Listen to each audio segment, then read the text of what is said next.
What? What? What the hell is this? Harumph! I didn't get a harumph out of that guy. Give the governor harumph. Harumph! You watch your ass. I see you shiver with anticipation. Let the show begin. Hey everybody, this is David Heretic coming at you with another edition of Reactions, Reviews, and Rants. And tonight! Oh, here we go. Got another new band to the channel. Man, we got a lot of new bands this week, don't we?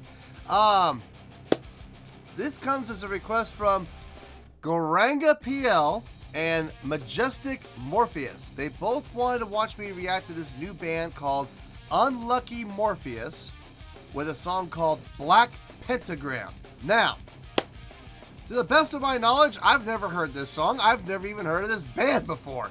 So, you know, I don't think I've heard this before. But, as always, if I start listening to it and I go, oh yeah, that sounds familiar, I know this song, I'll let you know. That's the truth. You know me, I'm going to be honest with you guys. This was posted by TXM, and this video has 32,100 views. It'll get you there. Other than that, there's really nothing else left to say. Link to the original video will be down below in the description for your viewing pleasure at your leisure. Let's get started. What do you say? Are you ready? Are you ready? Because here we go. All right, here we go. Unlucky Morpheus, Black Pentagram. That's a lot there. So this is a live performance, which is awesome. All right, let's do this. All right, boy, let's do this.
I'm having mind overload. Oh God, my brain can't take it. There's so much happening here. Okay, so you have drummer, bass player, one guitar player, a violinist, and two vocalists. You got a female lead singing clean and a male vocalist singing screamo. Okay, there is. I don't know if I'm gonna be able to adjudicate this. This is I am literally suffering right now from sensory overload. Oh God.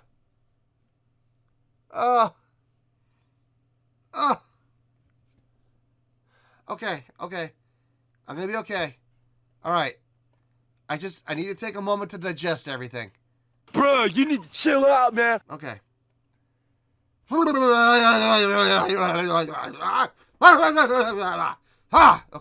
What's the matter with you? Yeah, okay. All right. Okay. All right. Let's continue. I had to get that out. All right.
Okay, pause. Phew. Oh, God. Okay. I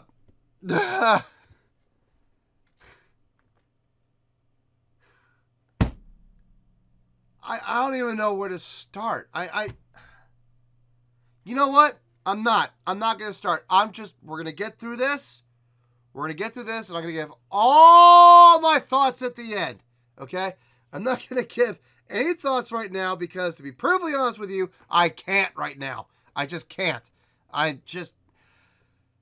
need to finish watching everything and then take like an hour break and then just get everything a chance to really marinate. I may have to go back and watch this again, and then I'll have some thoughts. Right now, my mind is just blown right now. Keep going. Back up in a second.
Okay. I'm going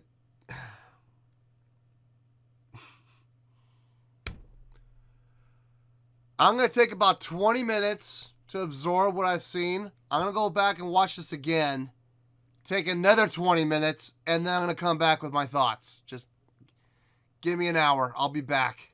3 days later. Well, there you go, folks. That was Unlucky Morpheus with Black Pentagram. That was a request from Goranga PL and Majestic Morpheus. Oh, boy. Okay. I took some time. I thought about it. I went back, watched it again, took some more time and thought about it. And I came up with this score, and I hope people will give me a chance to explain why I'm giving it this score. Although, to be perfectly honest with you, I don't think any explanation is really going to be needed. On a scale of 1 to 10, I'm giving this a 9.3.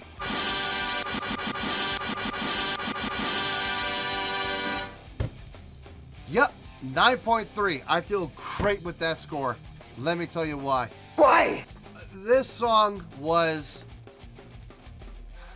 How should I put this? I had what I was going to call it in my head.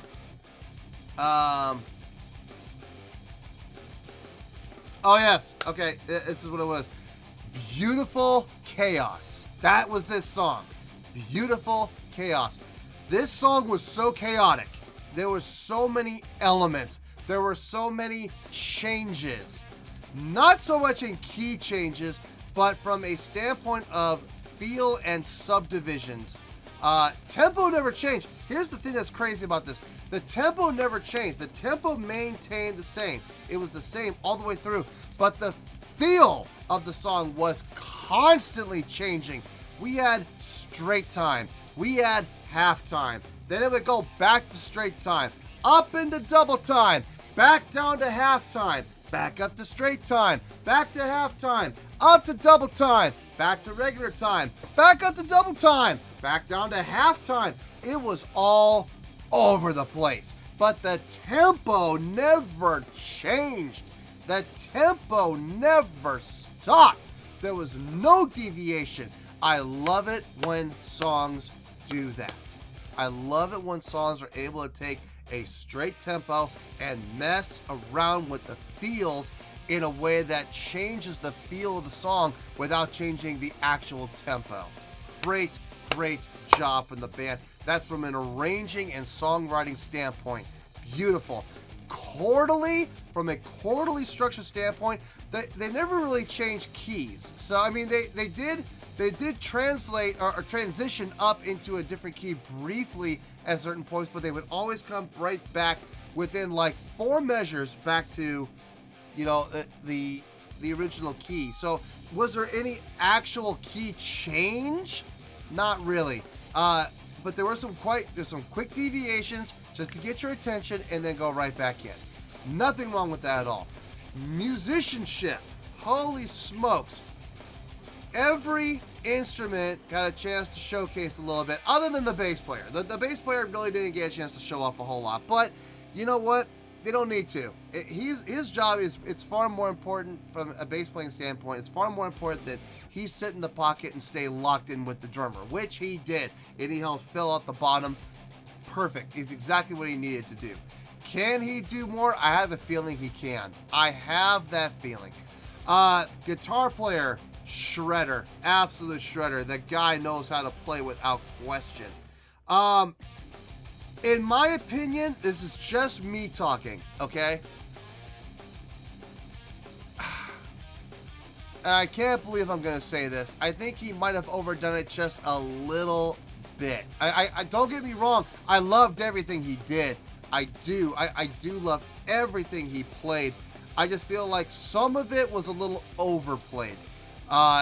He was just going non-stop the whole time. It would have been nice to hear him do some, like, you know, bends or, you know, just, you know, crunch a chord and let it just hold and then come back into the shred. You know, it would have been nice, but he was just going a million miles a minute, fitting 128 notes into a measure, sounding a little bit like an angry bee. You just want to kill it. Pow! You want to shoot that thing. But at the same time, I appreciate the talent. I absolutely appreciate the talent that he had, and I loved everything that he did. I it would have been nice to hear some variation. That's all. You know, that's all I'm saying. That violin player has got some serious chops. I have got to send this band to my viola player and see if she's ever heard of these guys. I'm sure she has. She's a huge J-rock and J-metal fanatic. Odds are she's heard of these guys. I just want to check and make sure, because in case she hasn't heard them, I need to turn her on to them because she loves rock and metal violin. So I got to turn her on to these guys if she hasn't already. That girl's got some chops on her. She knows when and how to use the bow. She wasn't changing bowings on every single note. There were times that she would do a single swipe of the bow, a single bowing, and she'd be, you know, arpeggiating, you know, sextuplets and 16th notes, and then she would, you know, go into straight bowing afterwards. She knows how to use the bow to get the accents that she wants, when she wants, how she wants. Clever usage of the bow. A great tone too. For an electric violin, she's got a great, she's not overusing the distortion, which a lot of rock and metal violinists have a tendency to do. They'll overuse the distortion. Not this girl. You can still hear some clean coming through, which was nice. Now, I don't know if she's using 2 channels, one clean, one dirty. I don't know if she's using a split, but in any case, the distortion wasn't overly done, and I could hear the note cleanly, so that was really nice. Vocally, the 2 vocalists, great contrasting styles. I wasn't ready for 2 vocalists. That was nice to see. One doing just the screamo, dirty, which is what he's really good at, and then you got a female, clean lead singer, very nicely done as well. I love that contrast. Both very talented, both great at what they do, and more importantly, they know where their strengths are, and they don't try to move outside of their strengths. Like the clean vocalist never tried to get dirty, and the dirty vocalist never tried to get clean. They stayed within what they know they're really good at, and there's nothing wrong with that. Listen, I am all for you guys trying to go outside your lanes. I'm all for you guys trying to get outside and try something new, but at the same time, if you know you're good at something and you know you're really good at it, stick with it. Just play to your strengths, absolutely. And they both did. Great range on that lead singer, the clean singer. Fantastic range, great tone, way to stay in pitch. The screamo guy, great growl, but at the same time, a melodic type growl, not just screamo for the sake of screamo. He had the power, don't get me wrong, but there was some melody when they used screamo, and I love that. I absolutely love that. So, did this blow my mind? What do you think? You kidding me? Of course it blew my mind. Did you not see me lose it? There was one point I became incoherent. I had to really kind of take a moment and, you know, get my hands back around reality, because that it was taking me on a journey, and I needed a second. I needed a second to, you know, come back to earth. So yeah, it was definitely mind-blowing, and that's why it's getting the 9.3. So and on top of that, okay, from a musicianship standpoint, 9.1 all day long. What took it to the 9.3, their showmanship. They were constantly moving. They were constantly interacting with the crowd. The bass player was constantly not being a slave to his instrument, taking his hand off the neck when he was playing open strings and pointing to the crowd or giving the horns up or whatever. And that's awesome. That's just more levels of showmanship. But everybody was doing that. Both vocalists were, guitar player was, the violin player was, everybody was being a great showman. And that's why it went from a 9.1 up to a 9.3. Yes, showmanship counts with me. Absolutely. If you've been on this channel for a while and you still haven't figured that out yet, you haven't been paying attention to me, because I'm telling you, showmanship counts. With me, it does anyway. So, 9.3, final score, I have spoken. Well, that's going to do it for this edition of Reactions, Reviews, and Rants. Hope you all enjoyed the show. Hopefully I was able to entertain you. If I was able to put a smile on your face and brighten your day, then I did my job, and I'm so glad I could do it. If you did enjoy the show and you'd like to see more videos like this, feel free to join the fan base by clicking on that button down there. Yeah, you know the button I'm talking about. Click on that button, join the fan base, and become one of us. Now, for whatever reason, if you don't feel like clicking on that button, that's okay. I still respect you. Also, if you did enjoy the video, please feel free to give the video a thumbs up. It will do me a world of good, and it will do you absolutely no harm whatsoever.